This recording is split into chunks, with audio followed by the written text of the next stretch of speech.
On the road with the Utah Jazz, JP Chunga on Roundball Roundup, joined by ESPN senior writer Tim Bontemps of the Hoop Collective as well. That's right. A fan in the Utah Jazz and the fans of this podcast as well. Thank you. Appreciate that. What's it like doing that podcast weekly with two people Jazz fans are very familiar with? Yeah, no, it's a lot of fun. Tim and Brian are two of my best friends. We have a lot of fun doing it. It's been cool to see it, the audience grow over time and really develop into a thing that has gotten a real following in the league, which has been great. And it's certainly not boring, and there's a lot going on all the time, and it makes for plenty of fodder, today included. So it's a very rich sport to cover from a content standpoint. There's always things going on, and it's never ever boring. And the podcast has its own content machine as well. That is true. Favorite Ban McMahon mispronunciation? I couldn't even tell you. There's way too many. There's way too many. There's one every pod. So, quarter of the way through the NBA season, from a Tim Bontemps perspective, what is the biggest storyline for the Utah Jazz? It's just the overall development of the young players, coupled with are they going to keep their pick? I think it's really those two things. Like, the Jazz have gotten off to a nice start, picked up some nice wins. A really nice win over the Rockets the other day. That said, right now the Jazz are 9th in the lottery standings, and it's a top 8 protected pick. And I don't think the Jazz are going to be a playoff team this year. Though again, in the West, I wouldn't rule it out because the bottom of the West is not the strongest. But I think the hope is to get one more high-level talent in what's a very deep draft. So we'll see if the Jazz keep their pick, and then let's see if Keontae George can continue to develop the way he has, if Ace Bailey can continue to develop and get better as the season goes on, if some of the other depth pieces on the team, Bryce Sensabaugh and Kyle Filipowski and Isaiah Collier and Walter Clayton can all continue to take steps forward. Can Lauri Markkanen stay healthy and continue to play really well?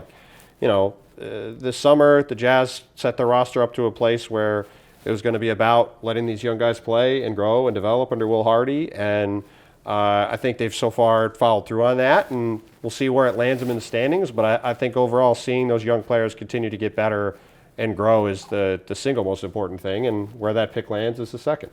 When you think about Will Hardy as a coach, the record sticks to him, and I think about the team that they'll face on Thursday in Jordi Fernandez, who's also a really good NBA head coach, despite the record. Mm-hmm. What is the perspective around the league about Will as a leader of a program? Will's got a 100% Q rating, I would say, in the league, and is seen as a super high-level coach and one of the better coaches, if not one of the best coaches in the league. And I don't think anybody really thinks at all about his record. It's obvious that when he got here, the team was starting a rebuild. There's a reason why they haven't won more games. It's because they're trying to get as many high-level players through the draft as they can.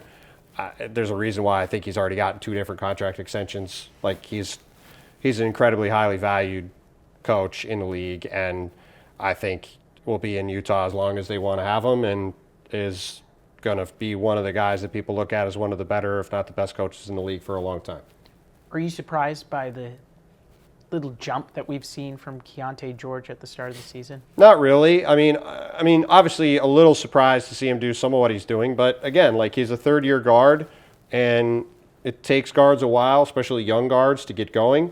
We've seen a lot of young guards struggle early in the career and then come on as they get more experience. De'Aaron Fox, Mike Conley, you can go down the list with a lot of guys. Tyrese Maxey was a bit player his first couple of years in the league, then he really took off.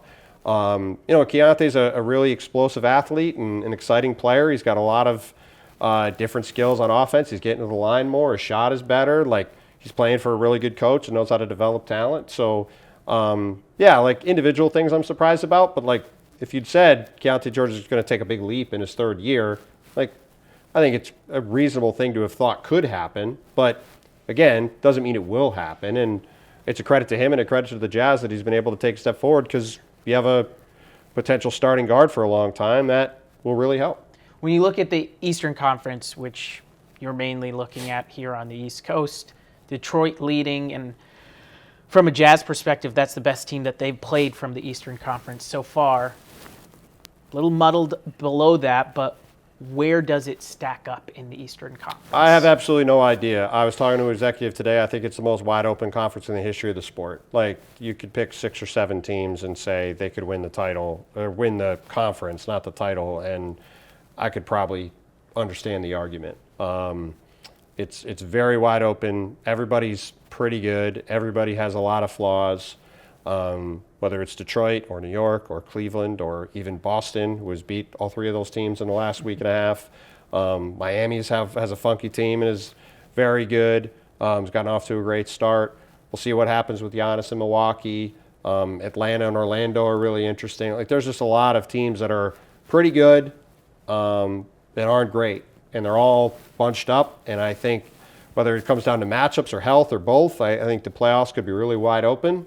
See if teams make moves between now and the deadline. And while I think the Thunder are so much better than everybody in the league, and as a result, so much better than everybody in the West, there's a very rapid drop-off in the West after 6 or 7, and it goes way down really fast. And in the East, I think it's a much longer group of okay, like pretty good to okay teams from like 1 to 10.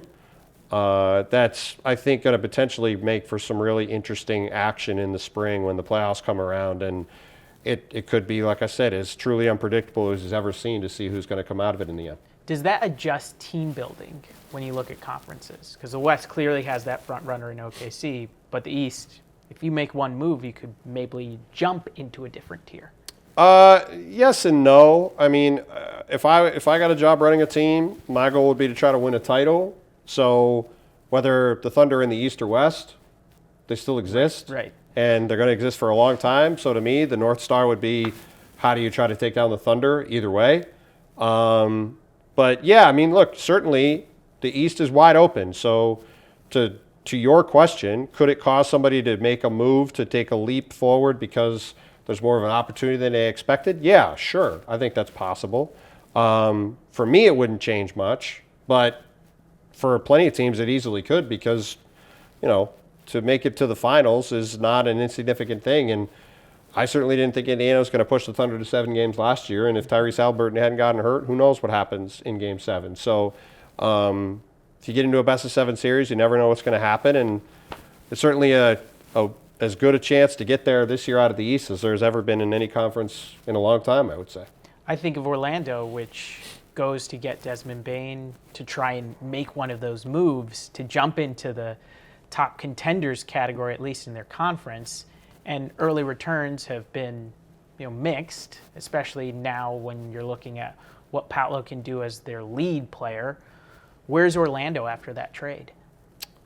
I mean, Orlando's in an interesting spot. They got off to a very slow start. They have since played much better. They're now playing better for a second straight year with Paolo on the bench with an injury, which is interesting.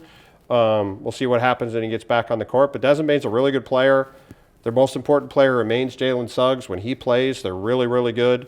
When he doesn't play, they struggle, and he's dealt with a lot of injury issues. But hopefully he can stay healthy. And look, again, the East is wide open. And they have, between Franz Wagner, Paolo Banchero, Desmond Bane, and Jalen Suggs, they have as good a foursome as any team in the East. So if their guys are healthy and they're ready to go in the spring and they continue to integrate Dez offensively, he's had 37 each of the last 2 games. We'll see what happens in tonight's game against the Spurs on Wednesday night. But it's been a great few weeks for them, and certainly there's a reason they came into the season as one of the favorites in the East. And if they stay healthy, I think they're going to be right there, and I think they'll think they could beat anybody in a 7-game series in the spring if they are. Here with the Jazz, as they have that Nets-Knicks doubleheader, looking at New York, the Knicks, they're a team that is near the top of the Eastern Conference. Where do they stand? It's a great question. I mean, they stand in a pretty uncertain place at the moment. They've had a lot of injuries. They just lost to Boston last night. They're playing Charlotte tonight, second night of a back-to-back at the Garden down the street. They have a lot of talent. Their top 6 or 7 are really good, but they have some injury questions with Mitchell Robinson and Josh Hart. OG Anunoby's out right now. They have some fit stuff they've got to sort out. They've obviously got a new coach and Mike Brown they're trying to get used to. So the Knicks might have the highest ceiling of any of these teams in the East if they get it all figured out. It's probably them in Cleveland from that standpoint, but they have to actually figure it out. And there's a lot left to figure out. And it's the same thing with the Cavs. There's a whole ton for the Cavs to figure out and get healthy. And, you know, I think if you're betting on one team, you probably still would pick one of those two teams to get out of the East. But again, the East is so wide open, those teams are flawed enough that there's a whole bunch behind them that could make the same argument, which is why the field is probably the best bet you could make rather than picking any single team. What's been the change with Mike Brown? I mean, he wants to have the ball move a lot more, which they've been doing. They've been playing their bench a little bit more than they did under Tom Thibodeau. But those are probably the two main things. More ball movement, getting Jalen Brunson off the ball a little bit more, getting Mikal Bridges, OG Anunoby, and those guys a little more involved. But look, at the end of the day, a lot of it is the same. Like, they've got the same 6 or 7 guys at the top, and when they're healthy, they're going to play. And the ball's still going to be in Jalen Brunson's hand when it matters, and he's still one of the best players in the league. People care about Jordan Clarkson, who are listening to the podcast because of his time with the Jazz. Yep. It's been up and down, as it can be for a bench player, but what can he give them? I'm very curious to see what he can give them. I am skeptical he's going to be able to give them a lot at this stage of his career.